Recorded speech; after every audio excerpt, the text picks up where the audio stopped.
Good evening, this is Trixie. I had to make sure that Prof. Contreras was off air before I started uh, this particular live. Today, we'd like to talk to you about uh, the, the hottest controversy right now, which really is the fact checkers and fake news. What is going on right now? Well, first of all, oh shoot, am I still on? There. All right. Hold on, let me just turn off the volume on my... What is going on right now? There. Okay. What is fake news? Some time ago, people have been... we've had a Senate investigation. We have lots of people talking about fake news. There are accusations about certain people who are supposed to be purveyors of fake news. It has become the new standard for discrimination. The worst thing that you can actually call somebody right now, except for the term dilawan, no, is fake or fake news. You can tell the person, right now, fake news has become the ultimate insult. You tell people they're fake news, and it's like painting a letter A on them and saying, "Oh my gosh, he's a sinner." It's the new bad thing, fake news. But sometimes I wonder, what are we doing? Why are we so hot about fake news? Why are we so angry? But if I talk to other people, I find out that the people who are actually feeling so angry and so righteous about fake news isn't us. Hindi tayo yung mga so-called Dutertards, hindi tayo mga DDS. Bakit? Tayo yung inaakusahan kasi na fake news. So dahil inaakusahan tayo, especially mga kauson, dahil inaakusahan tayo, medyo hindi tayo ganun kasold dun sa idea na ang fake news yung bagong insulto. Ang nangyayari kasi dito, well, after the term, di ba, nagka-Senate investigation pa on fake news, etc. Ano yung conclusion natin? If you think about it, if you really think about it, fake news isn't about misinformation. Misinformation is the big term. It's the large topic. But fake news, that's what people are angry about because daw it is so dangerous. Bakit dangerous ang fake news? Kasi pinagkakatiwalaan siya eh.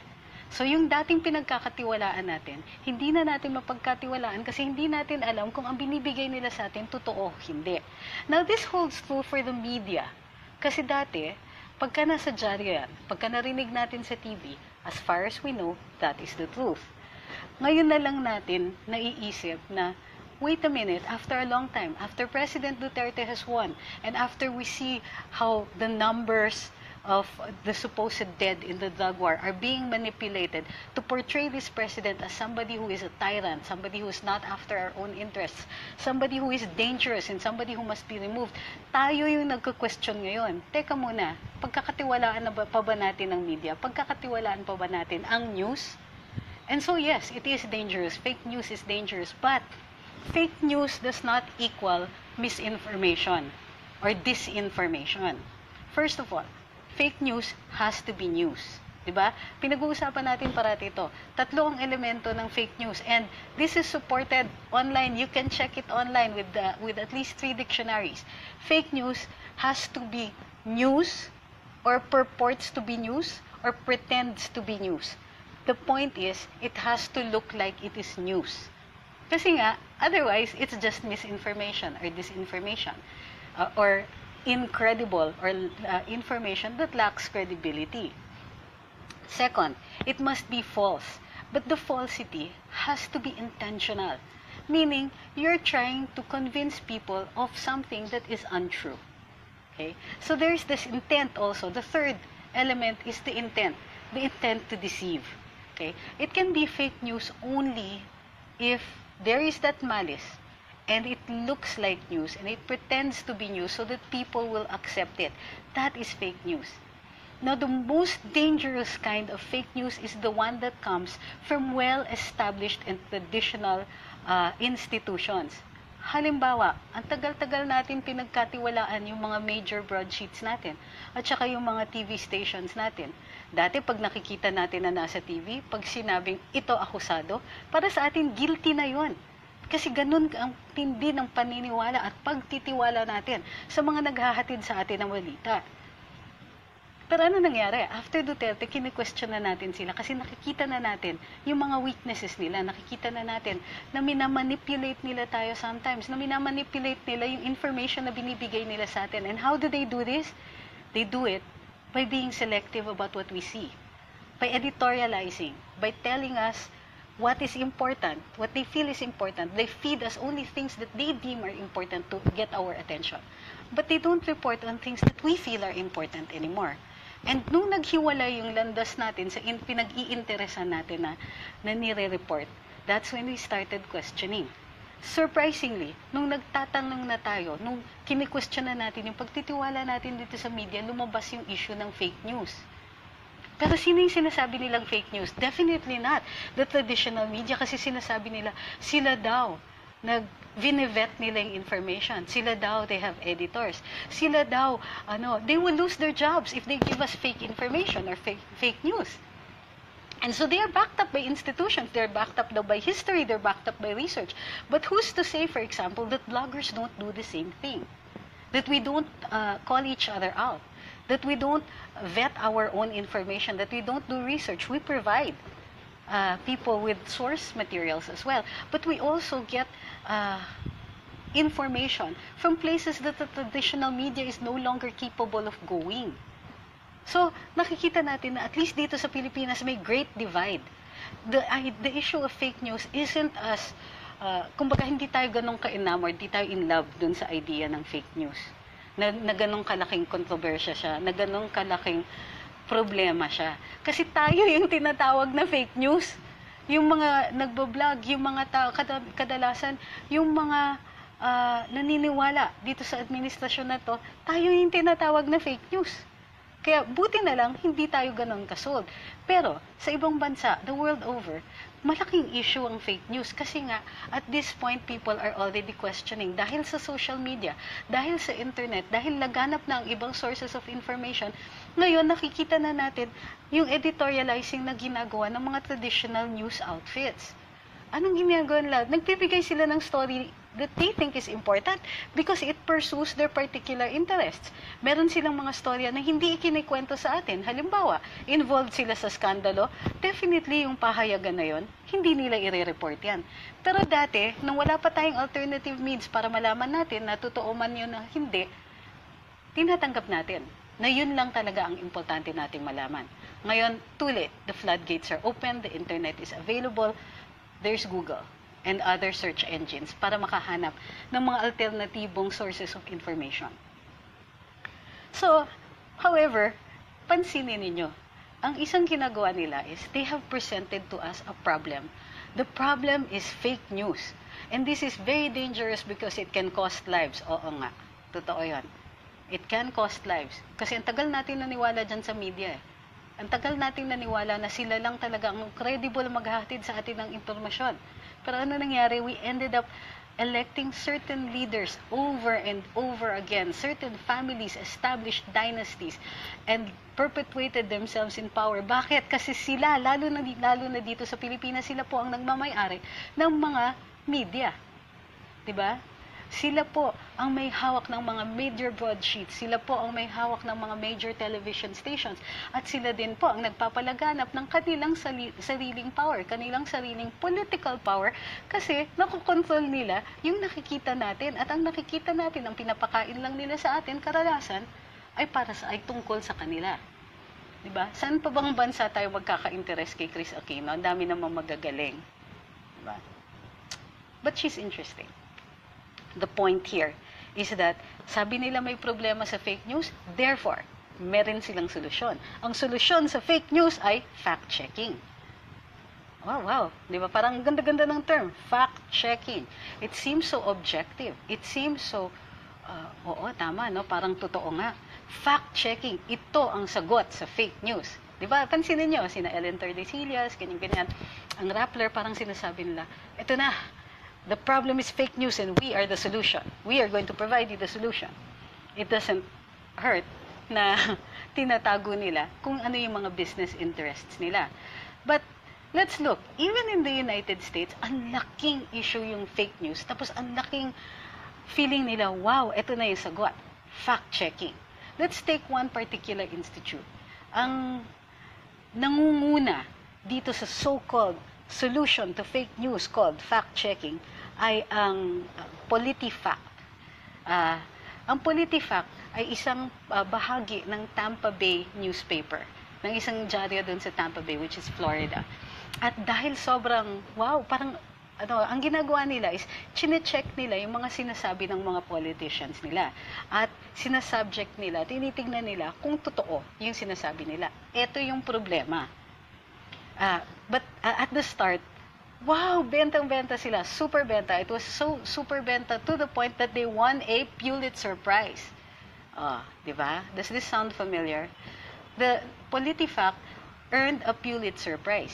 Pero shortly after they won, sinubject yung PolitiFact to another round of fact-checking. Tinignan ng University of Minnesota and one other university kung totoo nga yung umiikot na rumors na objectively biased ang PolitiFact. And you know what they found?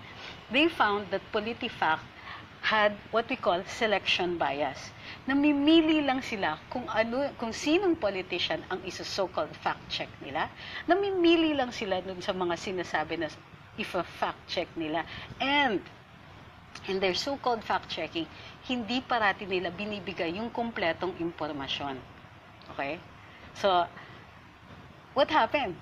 Yung fact-checker pala, ay inako nila yung pagtitiwala sa kanila. Kasi nga, fact eh. They're using the word fact, supposedly to make it look like they're objective. But objectivity doesn't just rely on, kumbaga, you can give a lot of facts and still not be objective. Diba? Bakit? Kasi namimili lang sila kung sinong i-check nila. Ngayon, flashback dito sa Pilipinas. Fast forward, dito sa Pilipinas ngayon, anong ginagawa ng Rappler? Anong ginagawa ng Verifiles? Sino ang fina-fact check nila? Hindi ba halos lahat? Puro DDS lang. Ilang beses na tayong nag-post. In the past few days, particularly dun sa page ni Attorney Ahmed, nilalagay niya, fact check this. Ginagawa ba ng kabila? Sabi ni Sir Benji, watching here from the city of the bearer of fake news, FBP. Hi, Sir Benji. So, di ba? Tingnan niyo yung nangyayari. In other words, there is such a thing as being biased even in your facts. You can give us a lot of facts, but if you're not going to fact check the people who are not your political, who do not share your political beliefs, kumbaga, if you're not going to fact check the people who are on your side, then there's no way you can call yourself an objective fact checker. Okay? So, do you see what happened? First, they presented a problem. The problem daw is fake news. And then they said, we are the solution. The solution is fact-checking. So, kung hindi na po kayo nagtitiwala sa ating media, pwede kayo magtiwala sa ating mga fact-checkers. Kasi, why would we lie? Because we're giving you facts. Ito yung problema. They're not giving us all the facts. And they're not fact-checking everybody. So what is it? So why am I talking about this? Because some of us, including some people in government, are buying into the line. They're saying, yeah, we agree with fact-checking. Yeah, we agree with it. But they have to be objective. Excuse me. Even the so-called Pulitzer Prize-winning fact-checker that is PolitiFact has been revealed to be objectively biased, selective in their fact-checking, selective in their presentation of facts. And Rappler and Verifiles, we already know that they have been, from the start, biased.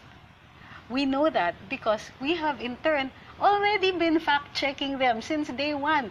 That's what the bloggers have been doing. I don't know if anybody has realized this.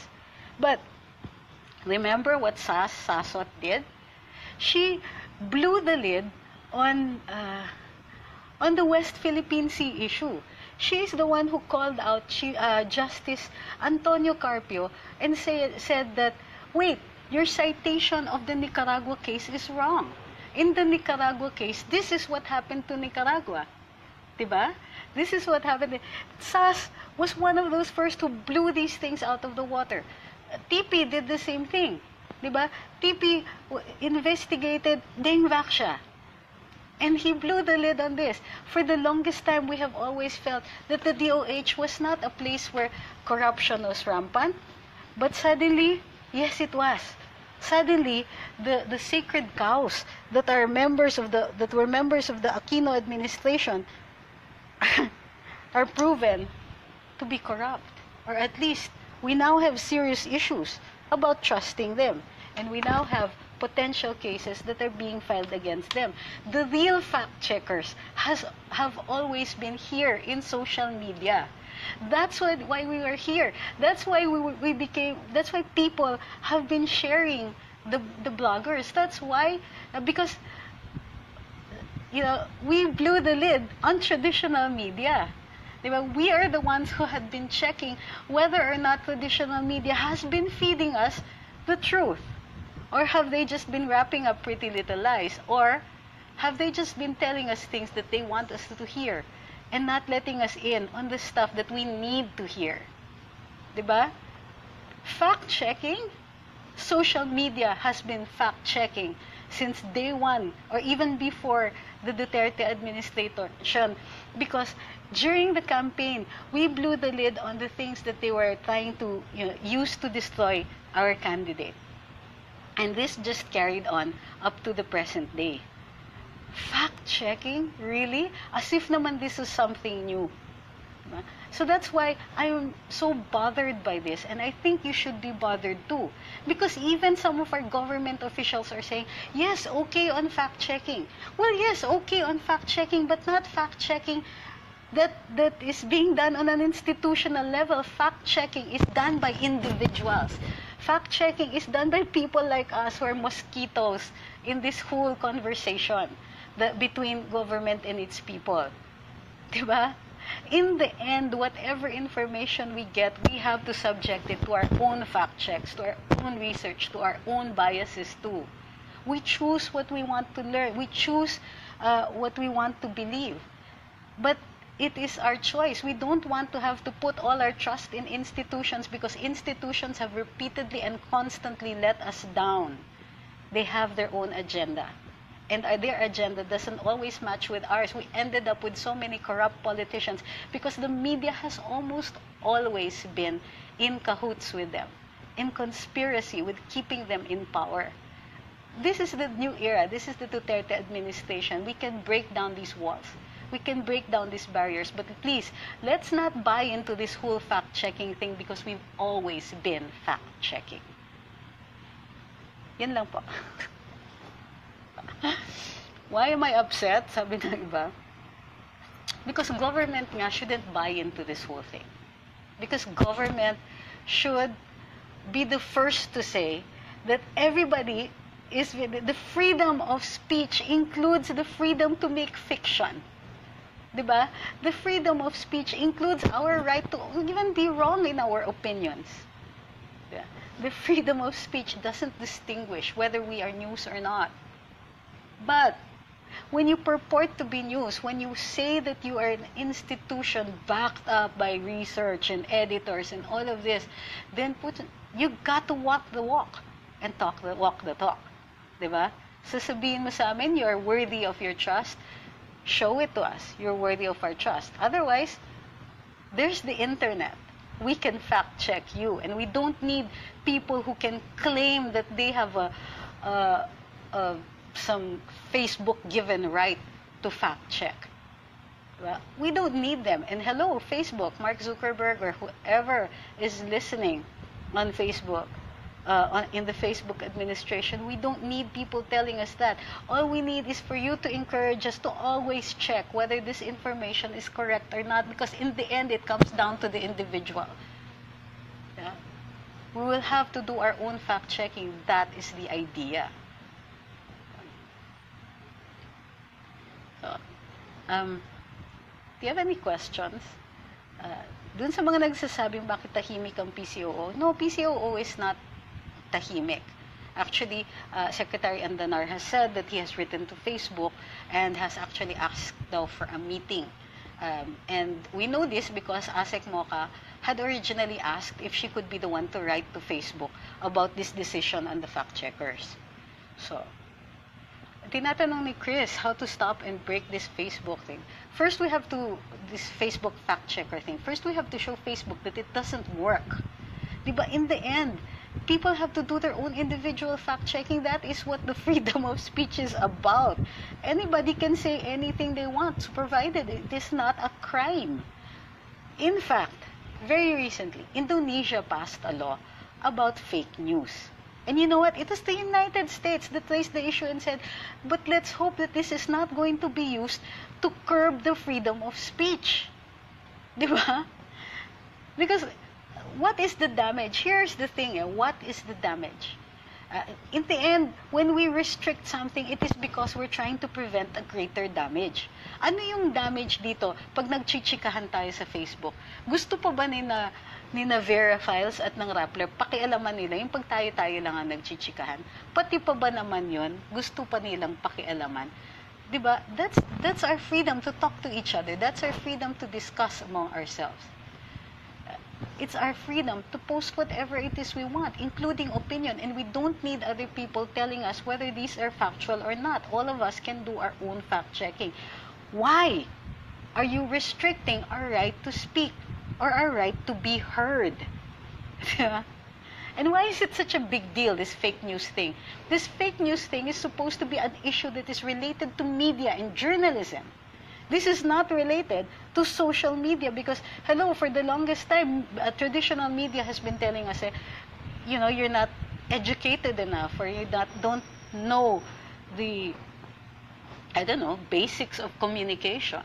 Excuse me lang, ha? And they've been telling us that we don't have the same standards. In fact, we cannot live up to the standards of journalism. Fine. That's okay. We don't aspire to be journalists, but don't insist that we are going to be fact-checked because we're not journalists. Diba? And please, guys, stop telling me to take it easy and stop telling me not to be mad. I am the hell mad. And if I'm not going to get mad over something like this that affects our freedoms, then who the hell is going to do it? Diba? We have to get mad. And no, don't try to tell me that, to bring down my blood pressure because my blood pressure is fine. I'm just really angry at this whole idea that somebody else has to spoon feed us what the facts are. That's what's been happening to us for the longest time. We allowed the media to tell us what is right, what is true. And now we're going to allow the fact checkers to tell us what is true? Excuse me lang. Diba? And no, please do not tell me to not get angry. It's ridiculous. Stop it. So, sabi ni Roy, payag ako makinig sila at masiraan ulo nila. That's the entire point, diba? We have to provide, there always has to be an alternative. How do we even know that the facts that they are presenting to us, even if there is a source, that this is true? You can have sources that are not true. For example, Pulitzer Prize-winning story supposedly on the drug war relied on Rappler's numbers, and Rappler cannot even tell us kung saan nanggaling yung mga numero nila. Diba? They did not rely on the PNP statistics. They did not even tell us at any time kung saan at kailan nila inimbento yung mga numero na yan. 9,000 after so many, after only so many months into the drug war. 9 months into the drug war and it's 9,000 dead. They cannot even produce us names. What about the other broadsheet that supposedly had a kill list? But they included things like holdups. Holdups that were that did not have a conclusion in the investigations because they didn't get to find who the holdupper was. Nevertheless, they made it a statistic in the drug war.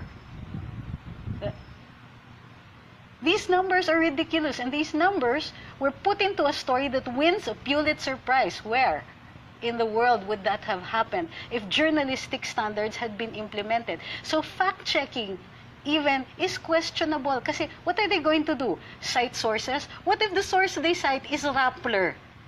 How are we going to believe this to be a fact? We know that Rappler publishes opinion thinly disguised as news. So, two things. First, they give us a problem. Second, they provide us with a solution. Third, they actually ask us to trust them to be the ones to give us the truth. But nobody has a monopoly on truth. And this is ridiculous why we're even undergoing this sort of exercise. Galileo, and I keep mentioning his name, well, if you want to, the Salem witch trials, in the end, diba? In the end, even if on record these women were guilty and that they were hung for being witches, what, 300, 400 years later, we find out it's not true. The truth sometimes is not evident at the start.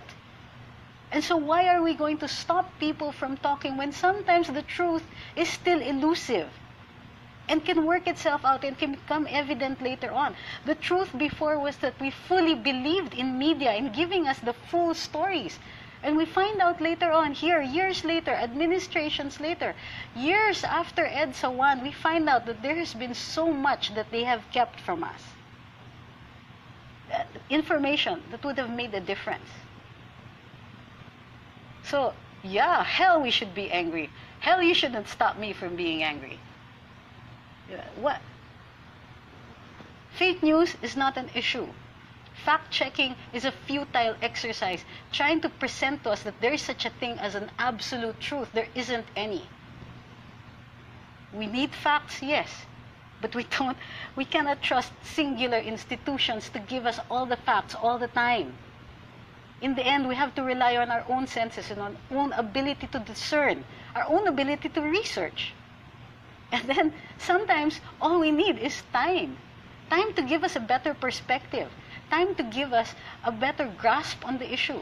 Time to give us some distance. Historians do not write about things immediately after they happen. That's what is called journalism. When the years have passed by, that's when historians come in. And historians use the time in between to gain objectivity because wala na yung galit. Wala na yung high emotions.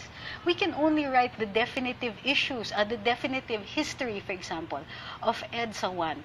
50 years. General rule yan, that's not a hard and fast rule. Generally, we wait until about 50 years before we even declare who the heroes are. Why? Because it's possible that, we're so enamored with this person. Look what happened after Ninoy died. We all wanted to declare him a hero. We named the airport after him. There were no complaints. Here we are 30 years later and we're thinking, what were we thinking? We didn't know about the deals with Malaysia. We didn't know about the other things they were saying about him because shortly after Cory won the presidency, the one thing that her cabinet did absolutely right was to clean up and to write the history of EDSA 1 immediately, even before they had gotten the objectivity that is in the distance of time. We let them. That was our problem. We let them. And at the time, we trusted them. Now we can't anymore. So that's what we have to remember. All this noise about fake news and fact checkers is really just an attempt to gain our trust, to gain credibility so that we will rely on them instead of on ourselves. But we all know, in the end, we only have ourselves. Diba? That's all I really wanted to discuss today. Let me just look at your comments. You don't even have to believe me, okay? You know how there's so many ways to destroy credibility. I don't ask anybody to believe me because I have so many sins that people keep dredging up every so often. I'm only telling you what I believe, my own opinions, and based on my own research. But I don't ask you to think that I am gospel truth either. You can check what I have told you. And you don't have to, I've never asked anybody to follow me. It's nice that you do listen. And that's why, I can't get into this whole go run for the Senate thing because, this whole information war is going to come to play. And that's what happens during elections. People will start digging up things, true or not, and it's a mud fest. Diba? They just keep throwing stuff at each other, even if things that are unimportant. What's the first rule on this page, diba? No ad hominems. A person can be an absolute criminal, but he can still tell us the truth. Or you can be an institution like Vera Files and still not give us the truth. That's why, elections are the worst possible time to find out the truth about anybody. Some of them are so completely made up, but we get carried away by our emotions because elections are emotional things. So it's not one of my favorite activities. So let's just recap, no? Sabi ni Grace, are they allowed to deactivate our FB accounts? Well, Facebook can actually deactivate our account based on anything they want, fake news or not. They've been deactivating, do you realize that Facebook has been deactivating DDS accounts for the longest time? And in fact, during the Senate hearing on that Mark Zuckerberg was testifying in, Ted Cruz did reveal that. Why is Facebook taking down more Republican sites than they were taking down the Democrats? The same here with PolitiFact. PolitiFact, incidentally, is also funded by Omidyar. The Pointer Institute, which supposedly has this fact-checking, the International Fact-Checking Network, which is a unit of the Pointer Institute, of which Vera Files and Rappler are supposed to belong, are supposed to be something like accrediting or registering people who fact-check according to their standards. But hello, who funds the International Fact-Checking Network? Actually, or more accurately, the Pointer Institute has received grants from Omidyar. And having the same donors as Rappler sharing the same donors as the Pointer Institute already creates a conflict of interest. Diba? So does Facebook. Facebook has a conflict of interest.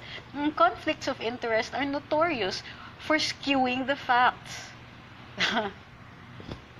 So, who can you trust? You can't trust anybody. Trust yourself. Trust yourself to do your own fact-checking. Sabi ni Rodaline, si Pab, ang daming maling post, pero di naman nasususpend. That's right. That's what I'm saying. That especially in the first few days where Rappler and Vera Files claimed that they were already accredited by Facebook to be the fact-checkers, who did they go after? They went after DDS posts. Is that something that you would call an objectively unbiased or objectively fair fact-checkers when they're not fact-checking, let's say, Pab? No, fact-checkers are not allowed to deactivate accounts. They can only make recommendations to Facebook. Okay, Omidyar. Well, Omidyar network was created by Pierre Omidyar, who is the founder of eBay. What is Omidyar? Basically, it's an organization. Okay, let me double check,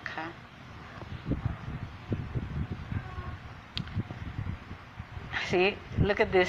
Who are we? Omidyar network. We start from the fundamental belief that people are inherently capable, but they often lack opportunity. In short, they're really vague. They don't tell us what they are.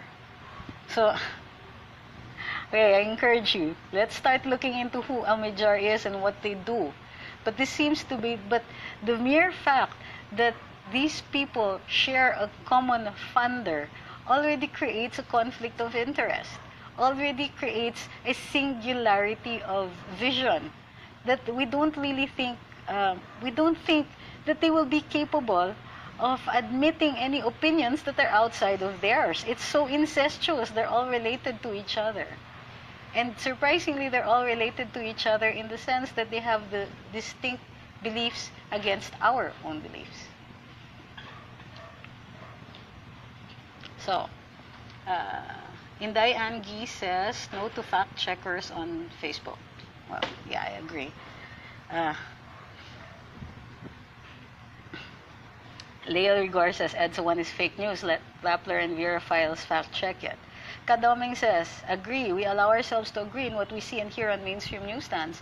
Ngayong na-fact check natin sila, bumubuelto gamit ang ating main communication line. Agree.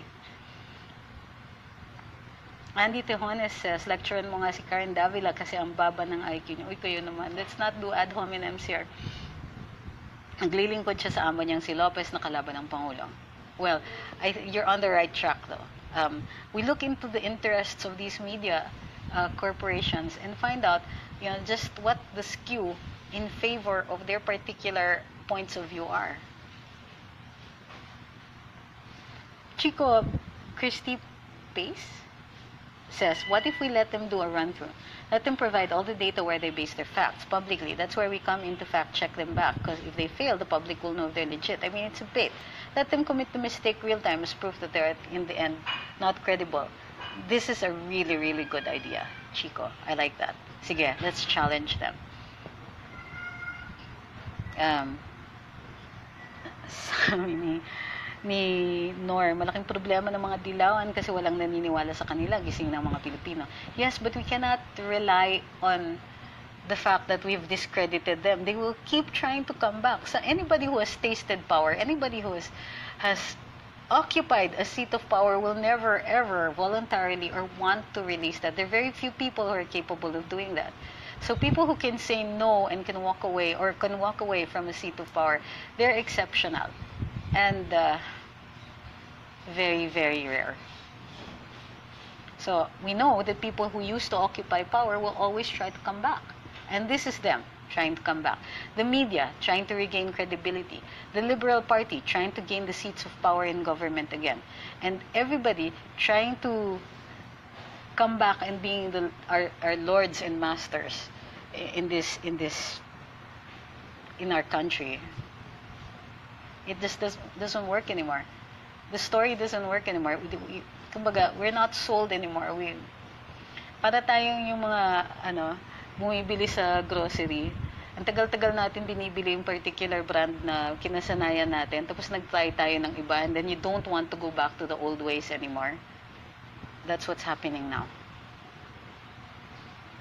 Sabi ni Neil Arakan, Dan Brown, history is always written by the winners. You know what? That's not exactly true. And Dan Brown wasn't the only one who said that. In the Middle Ages, they would say that history is always written by the winners because the winners usually was the ruling class.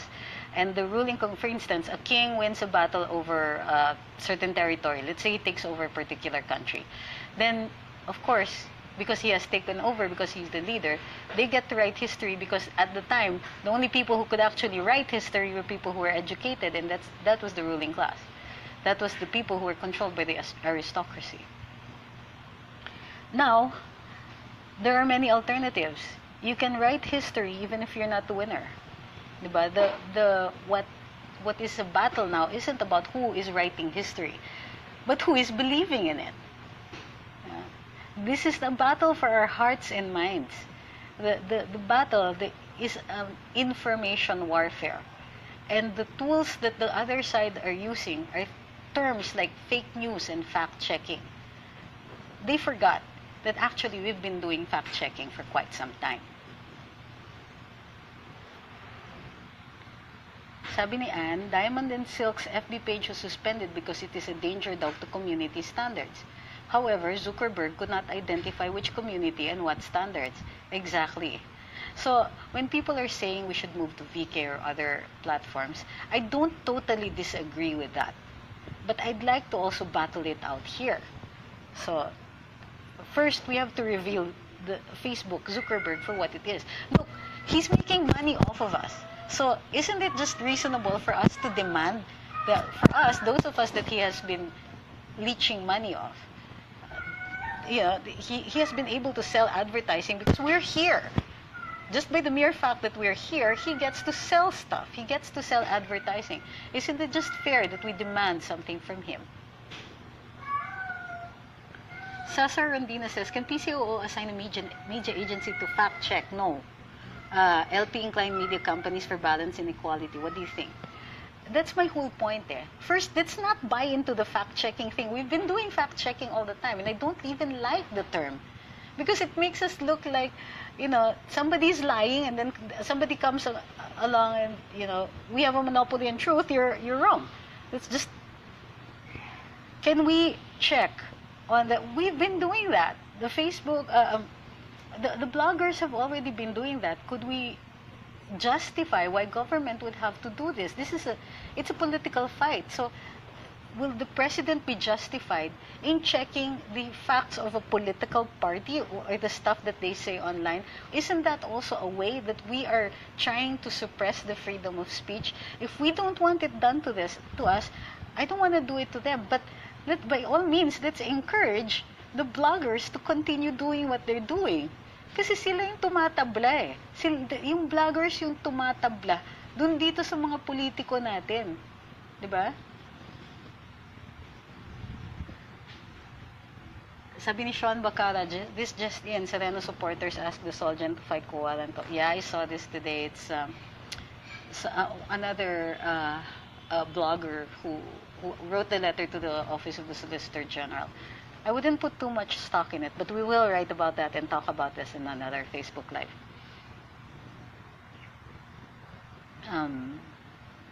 Sabi ni Gregorio, why don't we make a silent but strong definition of protest right away on their doorstep, like 1 hour switch off our FB accounts?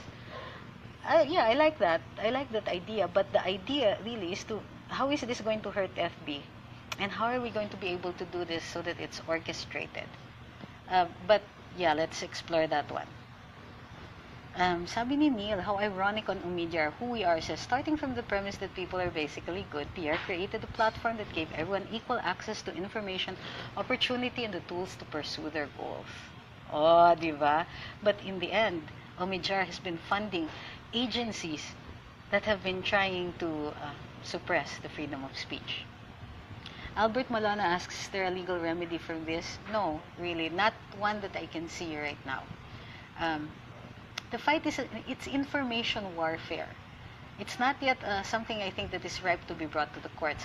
I will discuss it as soon as I can see an opportunity to do that. But right now, hindi ko pa nakikita yan. Ninita says, I learned so many things from your explanations. I believe in you and understand your feelings about these fact checkers who are Duterte critics. Tama lang na ang ginagawa niyo sa karambola at itong live Facebook mo iparating sa mga fact-checkers na wala silang karapatan i-fact-check ang mga DDS bloggers. Agree. Sabi ni Adele, di ba dadami ang mga katulad niyo? Yes, that's the point. Di ba? That's why we're asking people, let's do our own fact-checking. And when we do, why don't we post it? Let's inform people. The idea of those of us who have been in social media is to keep informing each other. We cannot rely on institutions anymore. Diba? Information is available. The internet has made that a democratic thing. We can access information. Let's stop being super reliant on institutions. And yes, let's also stop being super reliant on government.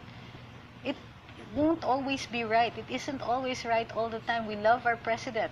But sometimes when he is wrong, he does accept being wrong. He does apologize. So let's also not be afraid to call out among ourselves. That's why when people tell me, Attorney Trix, this is wrong.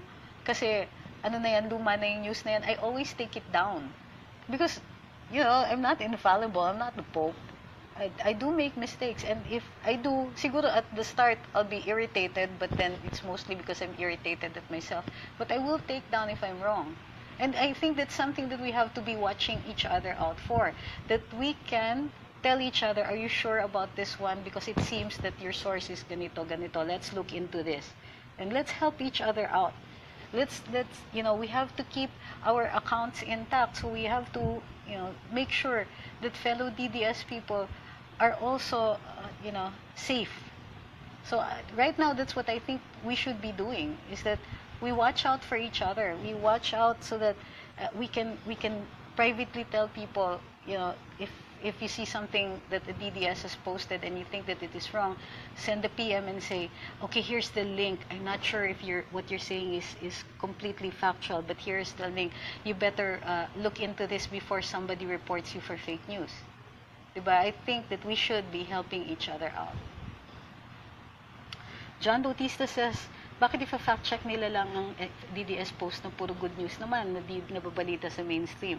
Uy, come on, we're not always good news. Ang lakas nga natin mga okray eh. But, that's not necessarily a bad thing. Like the good news of Harry Roque and press briefings, etc. Actually, hindi nga sila nag-fact check ng fake news eh. Because they're fact checking everybody, news or not. And that's ridiculous.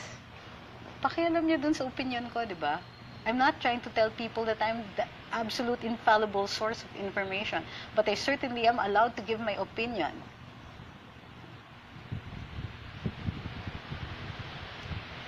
Sabi ni Cesar Randina, PCO, oh yeah, I read that one.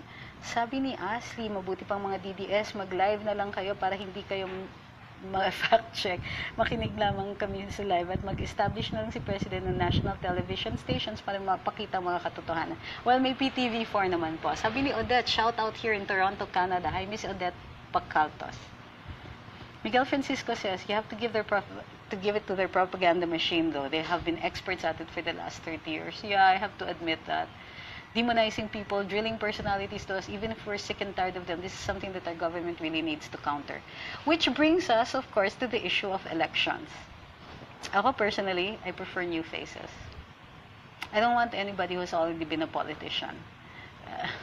But that's me, you don't have to follow what I'm going to do. Kasi para sa akin, the people who have already a history of being in public office, President doesn't need that right now. We need people who are intelligent. We need people who have insight. And we need people who are sincere. We're always going to be looking out for the country.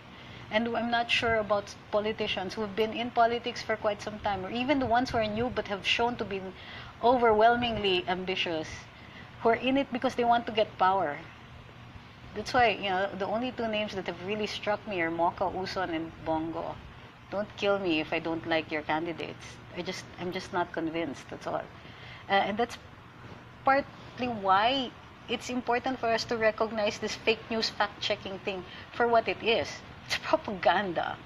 It's part of the propaganda machine of the other parlor. Diba? Linda Angeles Hill, I think the real problem is that people who don't or have no means to verify news will be easily swayed to believe prevalent fake news. Agree? I find this to be the case when I speak with common people who are not as passionate about politics. Per Goebbels, a lie told 1,000 times becomes the truth. We don't need to protect or convince the converts. It's the apolitical or fence-sitters that we can lose. There's not very many of that, but I agree also, Miss Linda. Yeah. Rosel says, paano yung mga bagong news ng Rappler na si General Albayalde ang bagong captain ng Phil Azcals? Clear na kabobohan ni Maria Reza, fact-checker ang kaikikan ng mga hunghang. Thanks po sa pagmumulat sa amin. Yeah. Ninita Urmeneta, I learned so many things from your explanations. Tama lang ginagawa niyo. Oh, yes, I think I've read this. Yang Sabio says, ito po ang nabasa kong linya ng Verifiles. We read fake news so you don't have to. Patawa ba sila? Can we not do our own fact-checking, especially if we have the data to prove whether a news is fact news by definition or not? Agree with Yang Sabio completely. Excuse me, Verifiles, I didn't ask you to do my reading for me. Luana Menpin says, what's more intriguing is how FB decided Rappler and Verifiles being a fact-checker, knowing they're against our president. I think they have a common funder. Sabi ni John Bautista, bakit ifa-fact-check nila mga DDS? Oh, we've seen this. Sean Bacaro says, it's right when you say we fight in this info warfare. Kaso lang, it's like we are like David against the Goliath. In this way, it's saddening, not to mention frustrating, as you are now. Yeah, but we got a president elected. I think that's good news. And I think that we have to just exploit that particular victory. Maggie Yamane says, we people lovers, believers of truth, be vigilant and act together to promote the real truth because these freaking yellow-tard minions are trying so hard to sell the news which actually poisons the truth. Bogski Gator says, paano yung mga outside the fence na nagpo-post at nagkakalat ng fake news? Anong gagawin ng fact-checkers doon? Well, then that might be up to us also. Diba the whole point here is that we are capable of fact-checking. So let's keep doing that. And in fact, that's what we've been doing, diba? The idea that Rappler and Verifiles are trying to sell to us is that sila lang ang magaling mag-fact check. Sila lang ang maganda. Diba? But that's something that we have been doing ever since. Sabi ni Rene Estudillo, one word, or two actually, George Soros. There you go. Facebook, Rappler, possibly Verifiles, George Soros. Jane Maria Torres says, does fake news include misleading headlines? Na tama ang article but misleading ang headline. Yes, that actually is fake news. It's called clickbait fake news. Kasi po ang dami kong nakikitang headlines with twists that make us think differently about certain issues. Yung mga tamad magbasa, nadadala agad. Correct! Sabi ni Annie Fajardo, Pierre Morad Omidyar is an American billionaire with an Iranian origin. That's very, very interesting. Sabi ni Joylyn Al-Musawi, on the way to the Philippine Embassy in Kuwait to meet Asik Muaka. Sana kasama ka. Please say hi to my boss. Michael McCoy says, let's stop smelling ourselves thinking everyone is above board. Provocateurs are embedded in new media. History has shown this. Michael, I'm not saying that we all are right, but what I'm saying is that that's our job. It's our job to do the fact-checking. We don't rely on other people. That's what we do. Or that's what we ought to be doing. At least, if not for anybody else, at least for ourselves. Am I saying everybody in social media is good? Of course not. We know that's not true. And nobody can make that claim. Noel Pereira says, the fact is we were able to fact-check the yellow narrative and their version of truth, paving the way for the Duterte era of hope and national pride. Agree.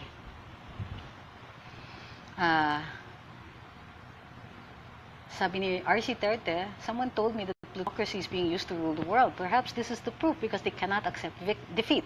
They deny reality as much as they can using money. Plutocracy is a system used by rich and wealthy people to rule society. Nice.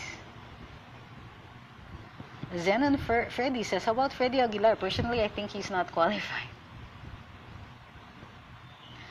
Sean Bacara says, bakit ganon? Faces in front runner on a certain survey are what?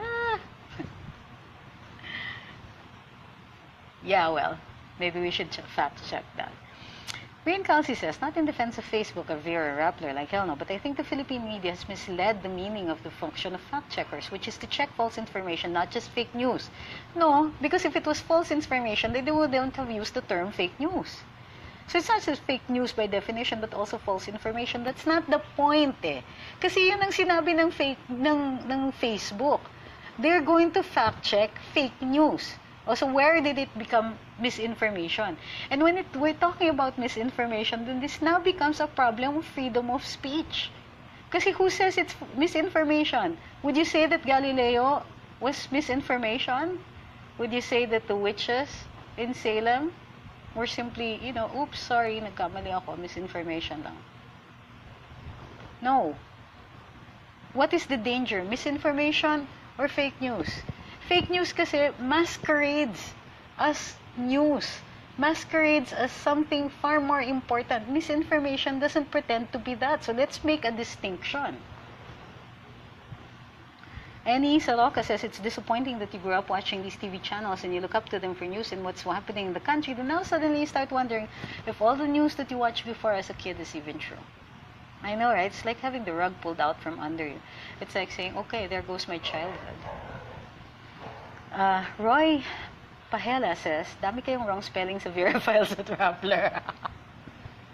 It's bad editing. I'm not good in English, writing an essay. Sablay ako pero gumagamit ako ng MS Word para ma-check para sa akin. Andy Tijones says, watch po natin ang karambola. Maaaliw po kayo sa matatalinong opinion ni Trixie, TP, Jojo Robles, Conrad Banal, and Sir Jonat. Yeah. Thank you for the plug. George Jimenez Corton says, isipin nyo na lang yung fact-check ng Rappler at Vera don't exist. Alam naman natin pag galing sa kritiko ni President Duterte, pero rumor lang pag naglabas ng article ng Rappler, expect nyo na clickbait yun. Good point. Bogsky Gator says, pero may maganda ding ginagawang fake news ng Rappler attorney yung pagsabit nila kay Sap Bongo sa frigate deal na sinakyan ng LP at nagpa-Senate hearing o mas nakilala patuloy lalo si Bongo at inuudyokan pa ng mga tao na tumakbo sa Senado. Kaya thanks to Rappler. Saklap, no?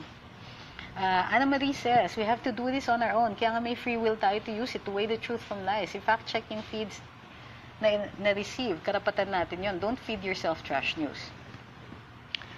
Okay. Abdullah Arnaldo says, Marhaba from Doha, Qatar. Thank you very much and good luck. Kamambola listener here kahit 3 a.m. ang live broadcast. Oh my gosh, matulog kayo. Okay, since there's really not much more to talk about, maraming salamat po. Yung mga hindi pa po nag-share, please share. And for those who haven't subscribed to the Facebook Live, there's a button on the upper right-hand corner of our video that says subscribe. Ano na lang yan. ALCD Alvarez says, what's the use of fact-checking? Pwede ba nilang tanggalin yung post hindi magugustuhan ng Rappler at VR Files? Actually, they can make recommendations. But they don't take down. Okay, see, that's something that we haven't discussed.